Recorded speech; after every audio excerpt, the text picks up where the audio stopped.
की त्या दिवशी तुमच्यावर जो हल्ला झाला त्या दिवशी नक्की घडलं काय होतं? माझं नाव स्वप्नील बोंडारे. मी बलिदान मास मुंडन केलं, तर मी तिकडून दाढी करण्यासाठी तिकडे जाऊ लागलो. तर मला डाऊट आला की गावामध्ये गोमांस कापलाय म्हणून. तर मी व्हिडिओ चालू करून गेलो तिकडे. तर माझ्या डोळ्यासमोर दिसू लागले की गोमांस कापलेला आहे. गाईचे मुंडके होते, पाय होते, पूर्ण मांस होता. तर त्या टायमाला मी व्हिडिओ केला, पूर्ण व्हिडिओ गुपचूप मध्ये केला आणि मी रिटर्न येऊ लागलो. त्यांनी मला बघितल्याच्या नंतर मला म्हणले व्हिडिओ क्यों निकाला, इसको मार के यहीं काट के फेक देंगे, इसको व्हिडिओ मत ले जाओ, इसका मोबाईल फोड दो. त्या टायमाला मी तिथून त्याच्या हाताला हिसका देऊन पळून आलो. तर सगळे माझ्या मागे लागले.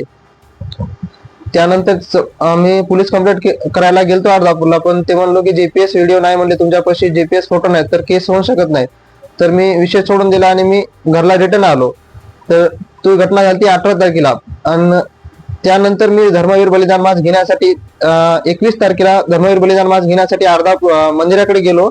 त्या टायमाला मंदिरापाशी मी बसलो. तर बसल्याच्या नंतर मस्जिदीवरून हाडकं फेकण्यात आले मंदिराकडे. तर त्यांना वाटलं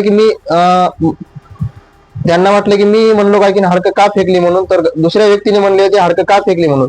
तर त्यांनी मस्जिद मीटिंग घेतली आणि मला तिकडं मस्जिदीच्या साईडला बोलवलं, मस्जिदीच्या समोर बोलवलं आणि मला म्हणले की तूने व्हिडिओ क्यों बनाया, अश्लील भाषेमध्ये शिवीगाळ दिली आणि तेरे को काट के फेक देंगे, तू बाहेर मिल खाली, असं म्हणले. त्या टायमाला मी त्यांना म्हणलो भैया छोड़ दो विषय, मैंने कुछ नाही करा उस दिन. तर त्या टायमाला मी रिटर्न मंदिराकडे परतलो. तर त्या टायमाला तिथला एक जण वापस आला आणि मला आवाज दिला आणि म्हणाला इधर आ. तर मी परत गेलो आणि मला बोललो क्या हुआ. तो ते म्हणले तूने व्हिडिओ क्यों बनाला की इसको काट के हे फेक देंगे, मंदिर के हे फेक देंगे. त्या टायमाला मी तिथून पळून रिटर्न घराकडे आलो. तर सगळे पूर्ण तिथले 70-80 लोक माझ्या पाठीमागे लागले, दगडफेक केली, माझ्या पाठीमध्ये दगड मारले आणि माझ्या घरी आले. घरी आल्याच्या नंतर माझी आईला स्वयंपाक करू लागली. तर माझ्या आईला हाताला धरून विचारलं की तुझा मुलगा कुठे, सांग. घरापाशी येऊन आम्हाला मारहाण केली त्यांनी.